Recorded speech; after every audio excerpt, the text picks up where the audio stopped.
bureaucracy. CM Revanth Reddy asserted that common sense is a crucial element of administration. If a problem is understood through the common sense, half of the problem.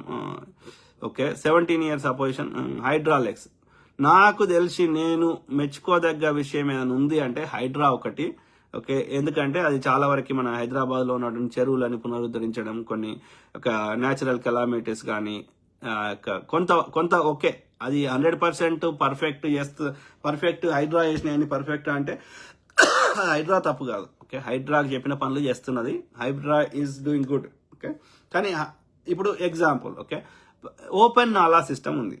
ఎందుకు open నాలా system ఉండాలని అడుగుతున్నాను. Underground drainage system Sindhu నాగరికత టైంలోనే ఉంది. ప్రపంచంలో ఉన్నటువంటి చైనాలో కానీ, ఆస్ట్రేలియాలో కానీ, అమెరికాలో కానీ, ఇంకా ఏ దేశంలో, సౌత్ కొరియాలో కానీ, జపాన్లో కానీ well maintained underground drainage system ఉన్నప్పుడు ఇంకా మన దగ్గర ఓపెన్ నాలా సిస్టమ్ ఎందుకుంది? Why can't you build? ఇప్పుడు నీవు ఇంటర్నెట్ కేబుల్లకి లేకపోతే ఏమంటారు కాళేశ్వరం నీళ్ల కోసము పైపులు వేసినట్టు ఈ అండర్ గ్రౌండ్ డ్రైనేజ్ సిస్టమ్ కూడా పైపులు వేయడానికి నీకు ఏం నొప్పి అవుతుంది? ఇన్ని పంచిపెట్టడానికి అనేక వాటికి పైసలు దుబారా చేస్తున్నావు కదా. అరౌండ్ ఒక 10,000 crores పెడితే నీకు అండర్ గ్రౌండ్ డ్రైనేజ్ సిస్టమ్ కావాల్సిన పైప్ లైన్ సిస్టమ్ వేయలేవా? ఇంకా ఓపెన్ నాలా సిస్టమ్ ఎందుకు అవసరం? అట్లనే విత్ ఇన్ ద సిటీ లోపల ఏది ఈ కరెంట్ తీగలు తలిగి వైర్లు తలిగి తలకాయ నొప్పి ఆ యొక్క చూస్తేనే భయంకరంగా ఆ యొక్క ఇబ్బంది అయ్యే విధంగా ఉంది. విత్ ఇన్ ద డ్వెలబుల్ అంటే ప్రజలు నివసిస్తున్న నివాస ప్రాంతాల్లో, అది పట్టణమైనా గ్రామీణ ప్రాంతమైనా యొక్క సిటీ అయినా ఈ అండర్ గ్రౌండ్ కేబుల్ సిస్టమ్ ఎందుకు వేయలేవు? ఊరవతల అవసరం లేదు, విత్ ఇన్ ద ఊరు లోపల వేయచ్చు కదా.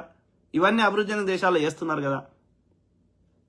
సో వీటికి పైసలు ఖర్చు పెట్టాలంటే నువ్వు పెట్టలేకపోతున్నావు. ఎందుకు పెట్టలేకపోతున్నావు? నువ్వు అభివృద్ధి చేస్తా అంటున్నావు, అభివృద్ధి కావాల్సిన పైసలు కేటాయిస్తలేవు. ఎందుకు కేటాయించలేకపోతున్నావు? అవి నీకు ప్రయారిటీ ఎందుకు అయితే లేవు? ఎందుకంటే నీ పైసలన్నీ చిల్లం పల్లం చేస్తున్నావు. జీతాలకు పోతున్నాయి, ఉద్యోగుల జీతాలకి, ఉద్యోగుల బెనిఫిట్స్ కి, ఉద్యోగుల యొక్క రిటైర్మెంట్ కి, అన్నిటికీ వాటికే 22% అనేవా, 65,000 కోట్లు అనేవా. మిగిలిన కోట్లు అడిగిపోతున్నాయి పంచిపెట్టడానికి. 21,000 కోట్లు యొక్క రైతు రుణమాఫీ చేస్తేవి, రైతు భరోసాకి ఇవ్వబడుతుంది, ఆ యొక్క చేయూత పెన్షన్లకి ఇవ్వబడుతుంది, అన్ని పంచిపెట్టడానికి. ఇక నీకు ఇవన్నీ చేద్దామని ఉందో లేదో తర్వాత, కానీ చేద్దామని అనుకున్నా కానీ నీకు పైసలు లేడి. ఆల్రెడీ 60,000 కోట్లు అప్పు చేస్తావు, ఇంకా అంతకంటే అప్పు ఎక్కువ పుట్టేటట్టు లేదా? ఈ చిల్లర పంచి పెట్టడానికి నీ పైసలని మీకే. ఇక నువ్వు ఏడుకెళ్ళి కడతావు? అండర్ గ్రౌండ్ డ్రైనేజ్ సిస్టమ్ ఎప్పుడు కడతావు? హుస్సేన్ సాగర్ నీ కొబ్బరి నీళ్ళు ఎప్పుడు వస్తావు? హుస్సేన్ సాగర్ లో ఆ యొక్క విగ్రహాలు వేస్తా ఉన్నారు. దసరాకి అమ్మవారి విగ్రహాలు, వినాయక చవితికి వినాయకుని విగ్రహాలు. హుస్సేన్ సాగర్ ని కంపు చేస్తేవి. దానికి ఒక చారిత్ర ఉండే, అదొక చారిత్రక కట్టడమాయే, మన యొక్క హైదరాబాద్ కి షాన్ ఆయే.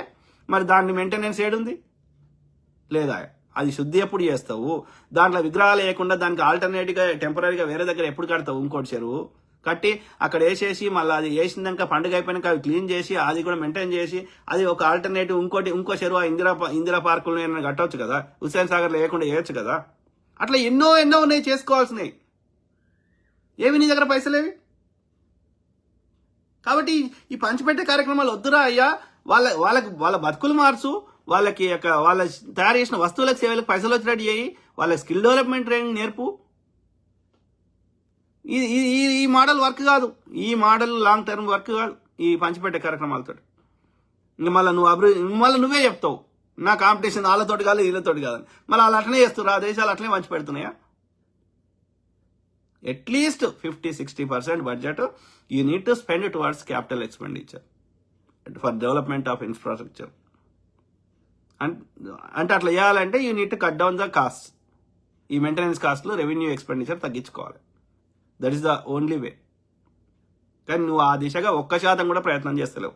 ఇంకా అదనంగా ఇంకా రెవెన్యూ ఎక్స్పెండిచర్ పెంచుకుంటూనే పోతున్నావు. ఉచిత పథకాలు కానీ ఈ ఉద్యోగాల పేరు మీద ఆ యొక్క ఎఫిషియెంట్ ఉద్యోగులను హైర్ చేసుకుంటలేవు. కేవలం నామకే వాస్తు కూర్చుంటే పెట్టి మేపుతున్నావు వాళ్ళని అంతే. పారిశుద్ధ్య కార్మికులను మేపుతున్నావు, టీచర్లను మేపుతున్నావు, మేపుతున్నావు, ఇక అన్నిటికంటే ఇక పోలీసు కానిస్టేబుల్ అని మేపుతున్నావు. 10 మంది చేసే పని ఒక్కడు చేస్తాడు. వానికి సరైన ఎక్విప్మెంట్, మిషన్, ట్రైనింగ్ ఇస్తే. ప్రైవేట్లో అదే చేస్తారు, అభివృద్ధి చెందిన దేశాలు అదే చేస్తాయి. కాబట్టి you need to change your thought process. అర్థమైందా? సో ఎంతో కొంత మంచిగా చేస్తుంది హైడ్రా. అట్లీస్ట్ ఆ చెరువులను పునరుద్ధరించి చుట్టూ పార్కులు, ఒక ఆహ్లాదకరమైన వాతావరణం, దాంట్లో ఆ హైడ్రాని నేను అప్రిషియేట్ చేస్తా. రంగనాథ్ గారికి ఇచ్చిన పనిని ఒక సమర్థవంతంగా నిర్వహిస్తుండు, ఆయనకు అప్రిషియేట్ చేస్తా. కానీ under ground drainage system we need to చేయాలి.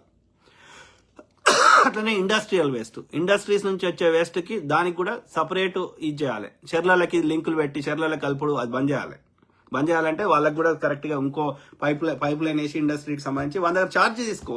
ఇండస్ట్రియల్ వేస్ట్ ని వచ్చేదానికి నువ్వు సపరేట్ పైప్ వేసి ఊరవతలకి పంపించి ఆ యొక్క దాని ఏమంటారు ఈ ట్రీట్మెంట్ ప్లాంట్ ద్వారా అది ట్రీట్ చేసి ఆ వాటర్ని మళ్ళీ మనం వాడుకోవచ్చు. సో ఆ విధంగా ఇండస్ట్రీస్ దగ్గర ఛార్జ్ చేయి, కానీ వాటిని చెర్లలకి ఈ వాటర్ బాడీస్లకి కలపకు. సో ఇవన్నీ ఒక ప్రణాళికాబద్ధంగా చేయాలి. నువ్వు ఏమి చేస్తలేవు, నువ్వు చేసిందే గొప్ప అని నువ్వు ప్రచారం చేసుకుంటున్నావు అంతే. Drug menace. So aiming to promote Telangana as a drug free state. Okay, అది ఎంతో కొంత చేస్తున్నట్టున్నారు ఐగిల్ ఫోర్స్ మీద.